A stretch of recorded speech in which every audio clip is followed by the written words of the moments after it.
Welcome to एलेक्जर guidance friends. हम लोग आज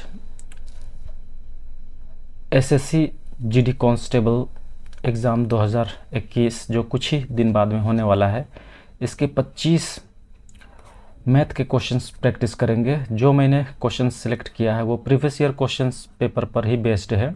जो आया हुआ क्वेश्चन पेपर था उसी पर ये सारा क्वेश्चंस बेस्ड है। सेम टू सेम इसी टाइप का ही क्वेश्चंस आएगा, सिर्फ डेटा चेंज होगा दोस्तों। इसीलिए आप लोग इसको अच्छे से प्रैक्टिस कीजिए। मैं डिटेल सॉल्यूशन, शॉर्ट ट्रिक्स सारा मैं यहाँ पर बताने का कोशिश करूँगा। So let's get started.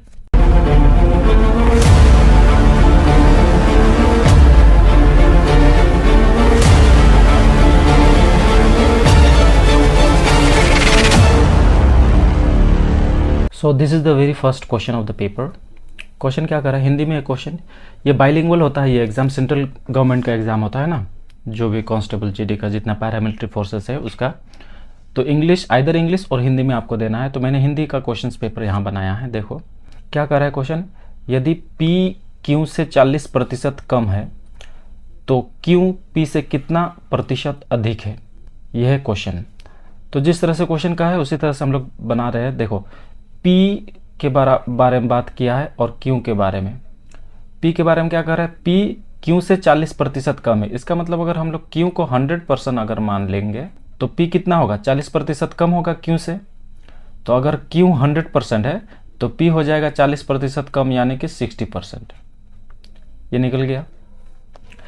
अब क्या कहा है सवाल, तो Q P से कितना प्रतिशत अधिक है। तो Q कितना अधिक है, 40 अधिक है, लेकिन प्रतिशत में हमको निकालना है। Q 40 अधिक है, दिख के ही लग रहा है ना, 40 का गैप है। तो लेकिन P से, तो इसीलिए अपन में P का वैल्यू आ जाएगा, यानी कि 60। 40/60 इंटू, चूँकि परसेंट में हमको दिखाना है इसलिए इंटू 100 करना होगा। तो इसी को काटते हैं, 0 0 खत्म हो गया, 2 दूना 4, 2 तिया 6, तो ये बन जाएगा 200 डिवाइडेड बाय 3, यानी कि 66.66%। और ये 66 जाता रहेगा इन्फिनिट टाइम तक। तो ऑप्शन बी इसका करेक्ट आंसर होगा, 66.66%। क्वेश्चन नंबर 2 क्या कह रहा है, यदि सोनू 20 मीटर प्रति सेकंड की गति से कार चला रहा है तो कितने समय में सोनू 936 किलोमीटर की दूरी तय करे। टाइम एंड डिस्टेंस का ये क्वेश्चन है दोस्तों। टाइम एंड डिस्टेंस में आपको 3 चीज़ें देखने को मिलेगा, एक डिस्टेंस, दूसरा टाइम और तीसरा स्पीड। हर बार एग्जामिनर इसी तीनों टर्म को लेकर ही क्वेश्चंस डिफरेंट काइंड्स का बनाएगा। तो यहाँ पर हमको डिस्टेंस ऑलरेडी गिवन है 936 किलोमीटर, और हमको स्पीड गिवन है, तो स्पीड है हमारा 20 मीटर पर सेकेंड। अब हमको टाइम पूछ रहा है। देखो टाइम बराबर क्या होता है, डिस्टेंस अपन स्पीड। तो डिस्टेंस तो हमको दिया ही है 936, और स्पीड भी है हमारा 20 मीटर पर सेकेंड। लेकिन स्पीड का यूनिट जो है, इसको आप देखिए, स्पीड का यूनिट है मीटर पर सेकेंड में, और डिस्टेंस है किलोमीटर में। इसीलिए बेटर होगा हम लोगों को, और ऑप्शंस को भी देखो तो घंटे में है, यानी कि आवर्स में है। इसलिए हम पहले क्या करेंगे, 20 मीटर पर सेकेंड जो स्पीड है इसको किलोमीटर पर आवर में चेंज करेंगे। तो किलोमीटर पर आवर में कैसे चेंज करता है, 18/5 से इसको गुना करते हैं। कैसे आता है 18/5, तो इसका एक प्रोसेस होता है, आप लोग इसको याद ही रखो। 18/5 1000, फिर 3600, तो इस तरह का होता है। तो यहाँ 18/5 में लिख रहा हूँ, तो ये 5 ऊपर चला जाएगा जब बटा में करेंगे। 5 से इसको काट रहे हैं, 4 बार में गया, 4 से इसको काट रहे हैं, 4 दूना 8, 4 तिया 12, 4 चौके 16, फिर इसको काटेंगे हम लोग 9 से, 9 दूना 18, और ये हो जाएगा 9 दूना 18, 5 और 9 छक 54, फिर से ये 2 कटेगा 13, यानी कि 13 घंटा समय लगेगा। Option D.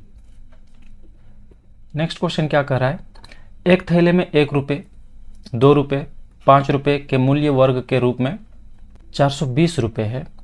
1 रुपये, 2 रुपये, 5 रुपये के सिक्कों की संख्या का अनुपात दिया है 8:1:5।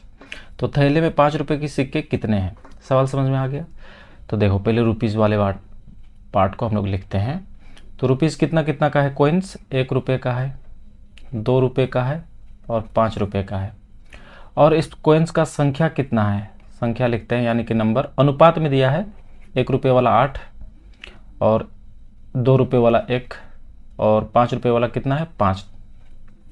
तो ये संख्या में लिख दिया। अब इसको हम लोग टोटल वैल्यू में पुट निकाल लेते हैं रुपीज़ का। तो 8 ये हो गया 8 रुपये, जोड़ 1 2 9 2 5 5 25, इन्हीं तीनों को जोड़ने पर होना चाहिए 420। यही बात को वो बोला है। तो जब तीनों को जोड़ के देखते हैं तो 35 आ रहा है, तो 35 का मतलब ही हो 420। तो जब इसको हम लोग काटेंगे तो 1 का मतलब हमको निकल के आ जाएगा 12। 12 बजे 60, 12 तिया 36, हाँ 12 आ गया। तो 1 का मतलब 12 आ गया। हमसे क्या मांगा है यहाँ पर देखिए, 5 रुपये वाले सिक्के का संख्या कितना है, 5 रुपये वाले। तो 5 रुपये वाला सिक्का तो ये रहा 5 रुपये, और इसका सिक्का का संख्या है 5। तो 1 का मतलब 12, तो 5 का मतलब कितना होगा, तो 12 गुना 5 कर देंगे यानी कि 60। तो ऑप्शन सी इसका करेक्ट आंसर होगा 60। अगर वो पूछता कि 1 रुपये वाला कोइन का सिक्का बताओ कितना ठो है, तो 8 का वैल्यू हम लोग निकालते हैं, 12 8 96 हो जाता है उस वक्त आंसर। अगर बोलता कि 2 रुपये वाला कोइन का सिक्का बताओ, 2 रुपये वाला कई ठो है, 1 ठो है, तब हम लोग 12 को 1 से गुना करते, 12 का 12 ही हो जाता। ठीक है, नेक्स्ट क्वेश्चन देखो। क्वेश्चन नंबर 4 क्या कर रहा है, 15% की छूट देने के बाद एक वस्तु को 4777 रुपये में बेचा जाता है, तो वस्तु का अंकित मूल्य क्या है। देखो छूट यानी कि डिस्काउंट का बात कर रहा है। डिस्काउंट ऑलवेज दिया जाता है मार्क्ड प्राइस पर। तो हम लोग पहले मार्क प्राइस लिखते हैं। मैं मान लेता हूँ मार्क प्राइस है 100%, तो सेलिंग प्राइस कितना होगा SP, तो सेलिंग प्राइस हो जाएगा 85%। क्यों, 15% का डिस्काउंट दिया है। मान लीजिए 100 रुपया दाम था कोई सामान को, 15% का डिस्काउंट दिया था, 85 रुपया दाम हो गया। परसेंटेज बात करें तो 85% हो गया। तो और यहाँ पर सेलिंग प्राइस का वैल्यू भी तो दे दिया रुपीज़ में, तो 85 का ही मतलब है 4777 रुपया। तो फिर 100 का मतलब कितना होगा, यही आपको निकालना है। तो चलो 100 का मतलब निकालते हैं, यहाँ 85 होगा, 100 का मतलब निकालते हैं। ठीक है, इससे हम लोग मार्क प्राइस पा जाएंगे। तो चलो इसको हम लोग काटते हैं, 5 से इसको पहले काट लेता हूँ। 5 दूना 10, 5 दूना 0, 5 1 5, 5 7 35, 17 से ये कटेगा आपका 17 दूना 34, उसके बाद 17 8 8 और एक बार जाएगा यानी कि 281। तो अब 281 और 20 को गुना कर दीजिए, वही आंसर है। तो ये हो जाएगा 0 होगा, उसके बाद में 6 आएगा, फिर 5, इसको गुना करने से हाँ 56 एंड 20 यानी कि 5620 रुपये। ये होगा इसका correct answer, option A. Next question क्या कर रहा है, दो वस्तुओं का कीमत क्रमशः 3:2 के अनुपात में है। तो पहली वस्तु का कीमत 40% वृद्धि हुई है और दूसरी वस्तु की कीमत में X% की कमी हुई है। याद रहे यहाँ कमी का बात कर रहा है और 40% वृद्धि बढ़ा हुआ है। यदि दो वस्तुओं की कीमत का नया अनुपात 7:3 है तो x का वैल्यू कितना है, यानी कि इस x का वैल्यू पूछ रहा है। देखो संख्या पहले कितना था, 3:2। अब ये 3:2 में पहला संख्या यानी कि 3 को 40% बढ़ाया गया है, यही बात बोला है। तो 3 का 40% बढ़ा देने पर कितना होगा, 3 का 140% निकाल लो। तो जब 140 निकालने जाओगे ना तो पॉइंट में आएगा, तो अच्छा होगा ना। हम तो यहाँ पर 0 लगा ही सकते हैं ना दोनों तरफ, क्योंकि अनुपात में कोई फर्क, वैल्यू में कोई फर्क नहीं पड़ेगा। चाहे 300 200 भी लिख सकते हैं। तो 30 का मैं 40% निकाल रहा हूँ, इससे मैं पॉइंट आने से बच जाऊंगा, फ्रैक्शन नहीं बनेगा मेरा। तो दोनों 0 खत्म कर देते हैं, 14 तिया 42, यानी कि जब 30 में 40% मैं बढ़ाता हूँ, 40% इंक्रीज करता हूँ तो वो 42 बनता है। ठीक है, अब 20 में मुझे x% घटाना है, तब जाके यहाँ जो भी आएगा वो निकल जाएगा। लेकिन इन दोनों का फाइनल अनुपात कितना होता है ये बोला है, ये देखो 7:3। तो यानी कि 7 का ही मतलब कितना है, 42 कितना गुना है, 6 गुना है, देख रहे हो। तो बस यहाँ पर भी जो भी आएगा वो 6 गुना होगा, यानी 3 6 18। तो ये यहाँ का संख्या आ गया। अब देखो 20 से 18 बनने में कितना, 2 कम करना पड़ेगा। तो यही परसेंटेज कितना है, 2 मतलब कितना परसेंट बोल रहा है, समझ में आ गया। तो 2 मतलब कितना परसेंट अगर निकालना है तो 20 पर निकालना है, तो 2/20 और यहाँ परसेंटेज में निकालना है, इसलिए 120 2500 5 दूना 10 यानी कि 10%। तो x का वैल्यू हम लोगों ने पता कर लिया 10, ऑप्शन डी इसका करेक्ट आंसर होगा। नेक्स्ट क्वेश्चन में क्या कह रहा है, नंबर 6, U/V बराबर होता है 4:7, V/W बराबर होता है 9:7। तो यदि U मतलब U बराबर 72 हो तो W का मान कितना है। देखो U/V दिया है, कितना है 4:7। दूसरी तरफ हमको दिया है V अनुपात W, ये कितना है 9:7। देखो इनमें जो जो कॉमन है, जैसे कि यहाँ पर देखो भी कॉमन है ना, ये रहा, ये कॉमन के साथ उसके वैल्यू को एक दूसरे से गुणा कर दो। एक तो ये तरीका है, दूसरा भी और तरीका है, मैं ये वाला तरीका अपना रहा हूँ। तो देखो यहाँ भी का मतलब कितना है 7, तो इसको 7 से गुना कर दो, नीचे वाले को इसको। और यहाँ पर इस अनुपात भी का मतलब कितना है 9, तो इस वाले को 9 से गुना कर दो, तो हम लोग इससे पा जाएंगे 9×4 = 36 अनुपात 9×7 = 63, फिर हो गया 7×9 = 63, 7×7 = 49, ये आया। देखो ये 63 इक्वल हो गया। अलग अलग था ना यहाँ पर भी का वैल्यू 7 और 9, अब 7 और 9 इक्वल हो गया अभी 63। तो नया अनुपात हो जाएगा U अनुपात V अनुपात W बराबर हो जाएगा 36:63:49, ये आ गया। अब देखो यहाँ पर इस पर ध्यान दो, U का मतलब कितना दिया है 72, और U का मतलब हमने कितना निकाला U बराबर 36, तो 2 गुना करना पड़ेगा तब जाके 72 हो जाएगा, है कि नहीं। तो बस सबको 2 गुना करना है इसका मतलब। तो हमसे क्या मांग रहा है, वो हमसे मांग रहा है W का मतलब कितना है, तो इसको करने का भी जरूरत नहीं, W का मतलब तो 49 में 2 से आप गुना करोगे तो कितना होगा 98 हो जाएगा, 98, 49 2 = 98। हाँ, ऑप्शन ए इसका करेक्ट आंसर होगा 98, W का मतलब। अगर आपको भी का मतलब पूछा रहा था कि भी बराबर कितना है, तो आप 63 को 2 बार गुना करते। नेक्स्ट क्वेश्चन क्या कर रहा है, क्वेश्चन नंबर 7, एक राशि यानी कोई धन, कोई रुपीज़ है, साधारण ब्याज याद रहे, सिंपल इंटरेस्ट की बात कर रहा है, टाइम में 5 वर्ष 10,650 रुपये और 6 वर्ष में 11,076 रुपये हो जाता है, तो राशि क्या है। देखो 6 साल में कितना हो जाता है, सिंपल इंटरेस्ट की बात कर रहा है 11,076 रुपये, और 5 साल में कितना होता है 10,650 रुपये। तो फिर 1 साल में कितना होगा, SI निकाल रहे हैं हम लोग, एक साल का SI, क्योंकि यहाँ पर क्या ये अमाउंट है। अमाउंट का मतलब क्या होता है, यहाँ पर प्रिंसिपल और सिंपल इंटरेस्ट दोनों ऐड हुआ चुका है, ठीक है, यहाँ पर भी सेम। तो अगर मैं अमाउंट को घटा दूँ 6 साल और 5 साल का, तो सिर्फ मेरा SI बच जाएगा 1 साल का, तो मैं उसी को कर रहा हूँ यहाँ पर, ठीक है। तो जब इसमें घटाऊंगा तो कितना हो जाएगा 6, 7 में 2, और यहाँ पर बच जाएगा 10, 4 यानी कि 426। 1 साल का SI कितना निकला 426। तो हम 5 साल का SI निकाल लें या 6 साल का निकाल लें, मैं 5 साल का निकाल रहा हूँ। तो 5 साल का SI कितना होगा भाई, गुना 5 कर दो, 5 × 30, 5 दूना 10 और 1 10 और 3 13, 5 के 20 और 1 21, यानी कि 2130। ये 5 साल का SI निकला है, याद रहे ये SI है। तो अब हमारे पास 5 साल का SI आ गया, और हमारे पास 5 साल का अमाउंट भी था। अमाउंट मतलब SI और प्रिंसिपल दोनों, यानी कि अगर मैं इस अमाउंट में यानी कि 10,650 में, अगर ये तो अमाउंट है ना, ये तो अमाउंट है यानी मिश्र धन, अमाउंट माने मिश्र धन, तो अगर मैं इसमें SI को घटा दूँ यानी कि 2130 घटा दो, तो सिर्फ प्रिंसिपल बच जाएगा। समझ में आ रहा है, तो घटाते हैं 0, 2, 5 और ये हो जाएगा 8, यानी कि 8520। किधर है ऑप्शन, ये रहा ऑप्शन सी 8520, ऑप्शन सी हमारा करेक्ट आंसर होगा। नेक्स्ट क्वेश्चन नंबर 8 क्या कह रहा है, मनीष ने 225 रुपये प्रति पुस्तक की दर से पुस्तकें खरीदी और उन्हें 162 रुपये प्रति पुस्तक की दर से बेचा। 7 किताबें बेचने पर कितनी हानि होगी। प्रॉफिट लॉस का क्वेश्चन, लेकिन बड़ा सीधा सा क्वेश्चन है। देखो मनीष क्या किया, एक पुस्तक को खरीदा है 225 रुपये में, और बेचते वक्त एक पुस्तक को 162 में बेच दिया, तो हानि हो रहा है ना। कितना रुपए का हानि हो रहा है एक पुस्तक में, तो एक पुस्तक में अगर हानि यानी कि लॉस का अगर बात करेंगे तो कितना हो रहा है, 225 में 162 घटा देंगे तो ये हो जाएगा 3, और इधर में 22 में 16 अगर हम लोग घटाएंगे यानी कि 12 में 6 63।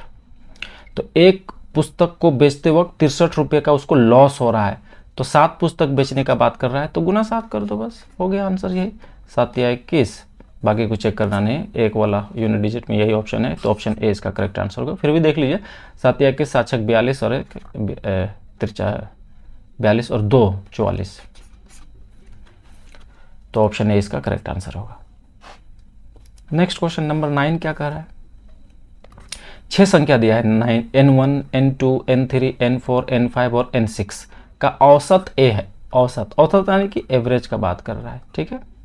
तो प्रत्येक संख्या में अगर 5 घटाया जाए तो नया औसत कितना निकलेगा, ये सवाल है। अब ये संख्या को लेके डरो मत कि N1, N2 दिया है, इसके जगह कोई नंबर रहेगा तो भी होता। बड़ा आसान सवाल है, पेन फ्री क्वेश्चन। इसका करेक्ट आंसर होगा ऑप्शन डी। कैसे ऑप्शन डी इतना जल्दी पता कर लेते हैं? देखो, अगर संख्या में, सभी संख्या में, यहाँ क्या बोल रहा है, प्रत्येक संख्या में 5 घटाने बोल रहा है ना। अगर प्रत्येक संख्या में एक ही संख्या को अगर आप घटाते हो ना तो औसत भी उतना ही संख्या से घट जाएगा, और अगर जोड़ना रहता तो औसत भी उतना ही संख्या से जुड़ता। मैं इसको प्रूफ करके बता रहा हूँ। मैं इन संख्याओं की जगह में N1, N2 की जगह कोई नंबर लिख रहा हूँ। मान लो 10, 20, 30, मेरे पास ये 3 संख्या है। इसका एवरेज औसत कितना होगा? इसका एवरेज 20 होगा। 20 आ गया इसका एवरेज। एवरेज कैसे निकालते हैं मालूम है? तीनों को जोड़ो और 3 से भाग दे देता।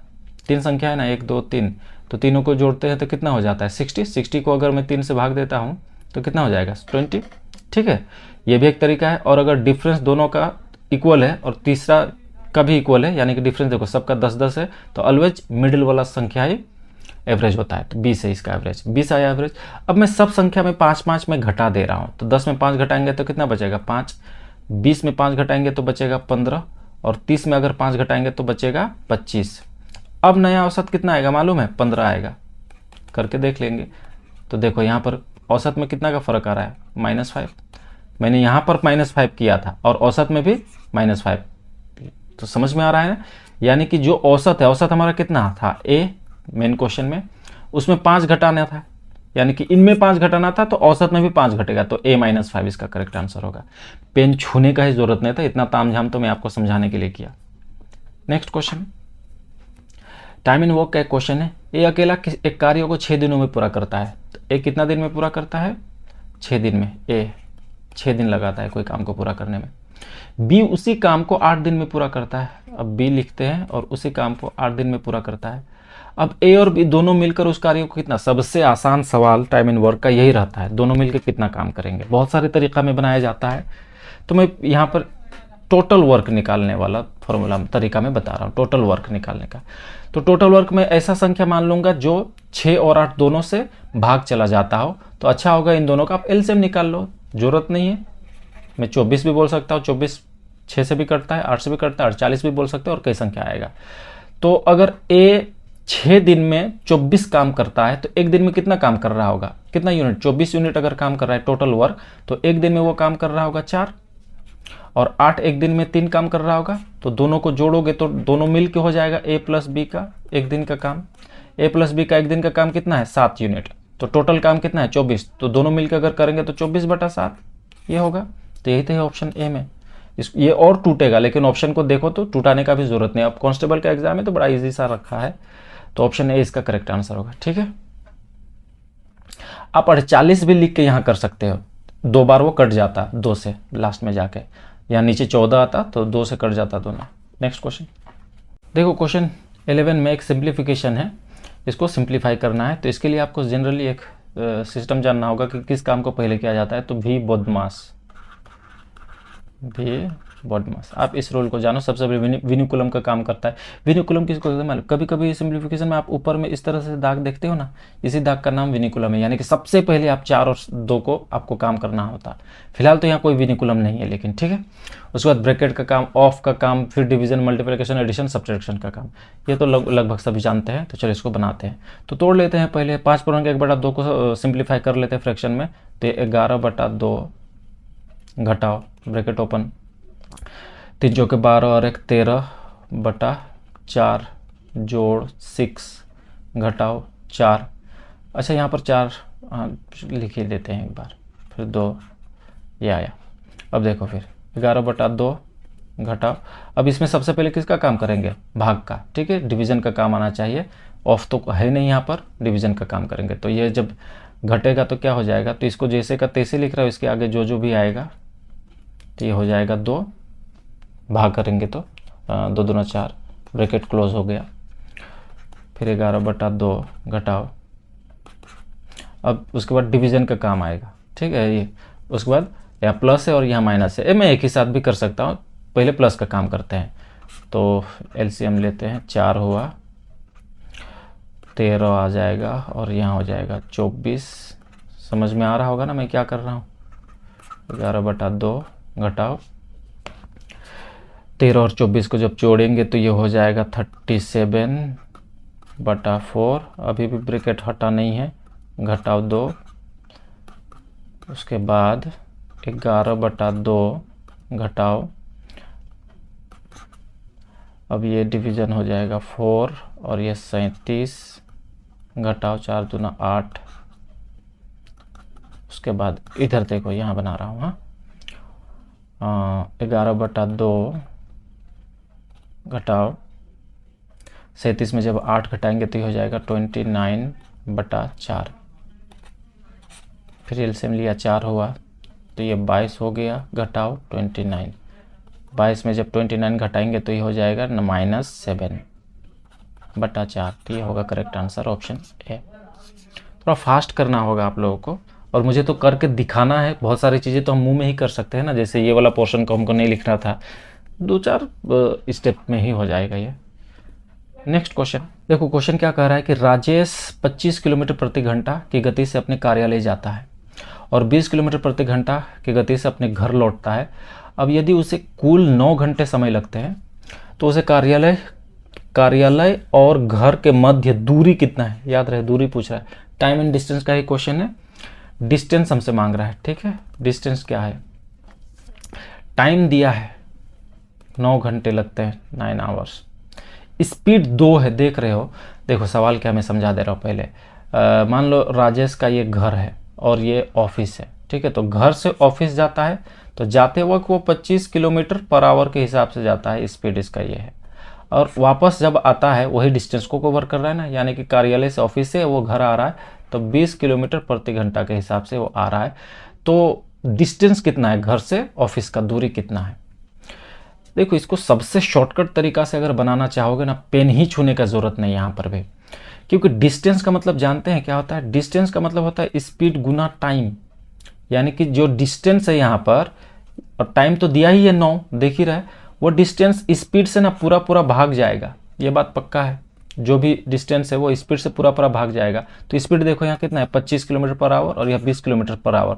अब आप ऑप्शंस को एक बार चेक करो तो कौन सा ऑप्शन है जो 25 से भी भाग चला जाता है और 20 से भी भाग चला जाता है। तो आपको एक ही ऑप्शन मिलेगा, ऑप्शन डी, यानी कि ऑप्शन डी इसका करेक्ट आंसर होगा 100, क्योंकि और कोई भी 25 और 40 दोनों से भाग नहीं जाता है। ऑप्शन बी तो ना 40 से जा रहा है ना 25 से। ऑप्शन ए 40 से जा रहा है लेकिन 25 से नहीं जा रहा है, ये भी नहीं होगा। और ऑप्शन सी भी 140 20 से जा रहा है भाग, लेकिन 25 से नहीं जा रहा है, तो ये भी करेक्ट आंसर नहीं होगा। तो ऑप्शन डी ही इसका करेक्ट आंसर होगा, क्योंकि 125 और 20 दोनों से ही भाग चला जाता है। इस तरह से बिना पेन का ही इस गणित को बनाया जा सकता है। लेकिन भी मैं आपको दिखा रहा हूँ कि अगर कोई इसको फाइंड आउट नहीं किया, ट्रिगर नहीं चला एग्जामिनेशन हॉल में, तो बनाते कैसे हैं। देखो सबसे पहले तो एवरेज स्पीड निकालो, दो स्पीड दिया है तो एवरेज स्पीड निकालो। तो एवरेज स्पीड कैसे निकालते हैं, एवरेज स्पीड, तो एवरेज स्पीड तो एक तो 2xy डिवाइडेड बाई xy से निकाल सकते हैं, x प्लस वाई से। तो मैं वो फॉर्मूला यूज़ नहीं करता हूँ, याद रखना जरूरत नहीं है, सीधा समझ लो, कंसेप्ट को समझो।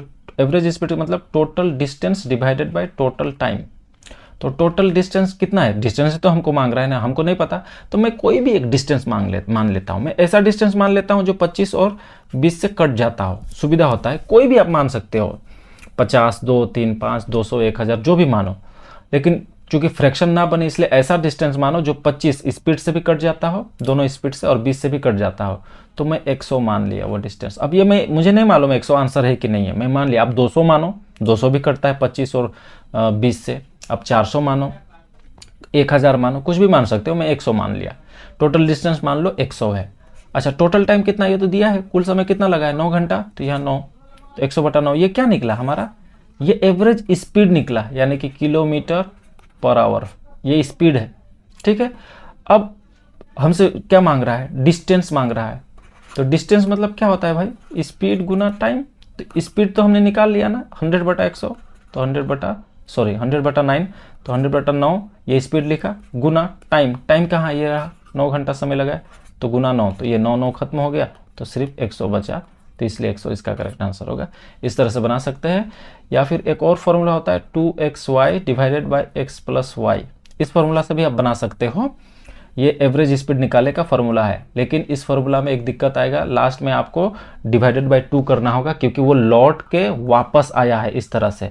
ये फॉर्मूला बहुत अच्छा काम वहाँ करता है जब यहाँ पर आप सीधे चले गए ना, जैसे कि मान लो यहाँ से यहाँ तक गया वो 25 किलोमीटर पर आवर, फिर यहाँ से यहाँ तक गया सेम डिस्टेंस, इसका और इसका डिस्टेंस सेम है, यहाँ से यहाँ तक गया वो 20 किलोमीटर पर आवर में, तब ये फॉर्मूला बहुत अच्छा काम करता है।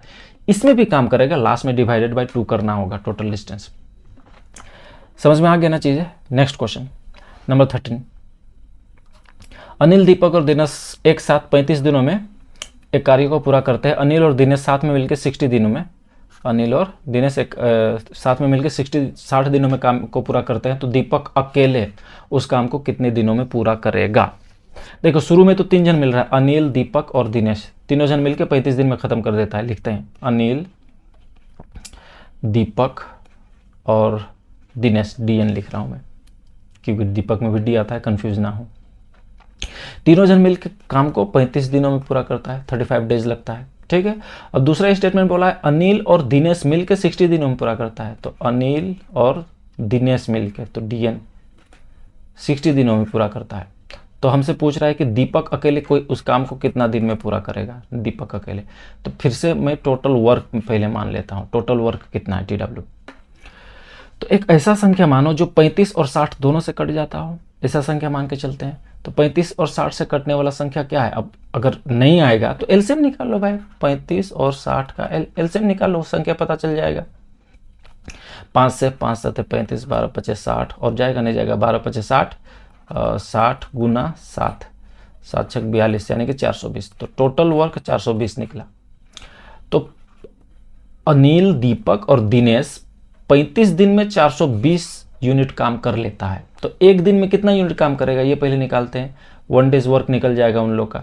तो एक दिन में कितना करेगा, 7 5 35, 12 काम करेगा। और अनिल और दिनेश 60 दिन में 420 काम कर लेता है, उसी काम को 420 काम कर लेता है। तो एक दिन में दोनों जन मिलकर कितना काम करेगा भाई, 7 काम करेगा एक दिन में मिलकर। तो यहाँ पर देखो ये 12 किसका है, अनिल, दीपक और दिनेश का एक दिन का काम है ये 12, और ये 7 कितना है, अनिल और दीपक का है, अनिल और दिनेश का है। तो अगर मैं 12 और 7 में घटा दूं तो क्या बचेगा मालूम है, 5। ये 5 किसका बचेगा मालूम है, दिनेश का एक दिन के, सॉरी दीपक का एक दिन का काम ये है, 1 डेज वर्क है। तो दीपक एक दिन में 5 यूनिट काम करता है, और टोटल काम कितना है 420। तो 420 को भाग कर दो 5 से, तो इससे आप दीपक कितना दिन में टोटल काम को खत्म कर देगा ये पता चल जाएगा। तो जब भाग दोगे तो पता चल जाएगा ये 84 होगा, 5 8 40, हाँ 84 होगा। तो ऑप्शन बी इसका करेक्ट आंसर होगा, 84 दिन। समझ में आ गया ना।